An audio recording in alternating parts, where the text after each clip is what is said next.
রংপুরে শ্রমিকদের কর্মক্ষেত্রে মানা হচ্ছে না ন্যূনতম নিরাপত্তা বিধি।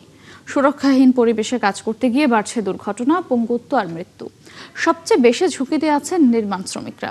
শ্রমিক দিবসে মাহবুব সুমনের তথ্য ও নবমী ফেরদৌসের ছবিতে প্রতিবেদন। কাজের সময় সুরক্ষা সরঞ্জাম না থাকায় প্রতিনিয়ত ঝুঁকি নিয়ে কাজ করছেন রংপুরের নির্মাণ শ্রমিকরা। দুর্ঘটনায় কেউ হারাচ্ছেন কর্মক্ষমতা, কেউ বা প্রাণ। রংপুরের ১৭ নম্বর ওয়ার্ডের নির্মাণ শ্রমিক মতিয়ার রহমান কাজ করতে গিয়ে দুর্ঘটনায় মারা যান। স্বামীর মৃত্যুর পর দিশেহারা তার স্ত্রী নার্গিস বেগম। মানুষের বাসায় কাজ করে কোনো মতে চলছে সংসার। মতিয়ারের জীবনের দাম নির্ধারণ হয়েছে মাত্র ৩ লাখ টাকায়। ছাদে কাজ করছে ছয়তলায় কাজ করতে করতে কাজের শেষের দিকে আসিয়ে যখন ওই যে একবারে শেষ হয়েছে যখন কাজটা, তখন মানে ওই ইয়েটা হয়েছে। কেউ তো খোঁজ নিচ্ছে না, আগামীতে হয়তো বা নিবেও না, কারণ এখন যেহেতু খোঁজ না নেয়, পরবর্তীতে কি আর খোঁজ নিতে চাবে মানুষ। শ্রমিকরা বলছেন কাজের ক্ষেত্রে নিরাপত্তা নিশ্চিত করা হলে অনেক দুর্ঘটনা এড়ানো সম্ভব। সর্বপ্রথম আগে আমরা সেফটি চাই। এই সেফটিটা হলে আমাদের জীবন ঝুঁকি থেকে আমরা অনেকটা অগ্রসর হব।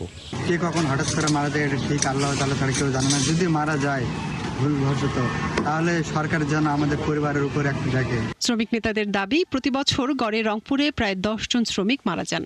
প্রভাবশালীদের চাপে সামান্য ক্ষতিপূরণ দিয়েই ধামাচাপা পড়ে এসব ঘটনা।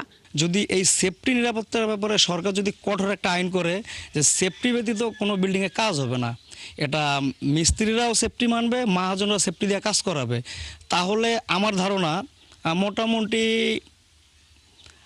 ৯৮ থেকে ৯৯% দুর্ঘটনাটা কমে যাবে। প্রত্যেকটা শ্রমিক যাতে নিরাপদভাবে তার ঘামের বিনিময়ে যে টাকাটা ইনকাম করে যাতে সেটা নিরাপদভাবে সে করতে পারে। রংপুরে শ্রমিকদের মৃত্যুর হার কমাতে প্রয়োজনীয় সব পদক্ষেপ গ্রহণ করা হবে বলে জানিয়েছেন অতিরিক্ত জেলা প্রশাসক। নিরাপত্তার স্বার্থে এনশিওর করার জন্য এবং কেউ যদি এটাতে ব্যত্যয় ঘটায়, আমাদের যে নিয়মিত মোবাইল কোর্ট এবং অভিযান সহ সেগুলো অব্যাহত আছে। বিশেষ করে আমাদের কলকারখানা অধিদপ্তরের সাথে আমাদের জেলা প্রশাসন এবং আইন শৃঙ্খলা বাহিনীর সহ প্রতি সারা বছরই আমরা এই বিষয়গুলো নিশ্চিতের জন্য অভিযান পরিচালনা করছি।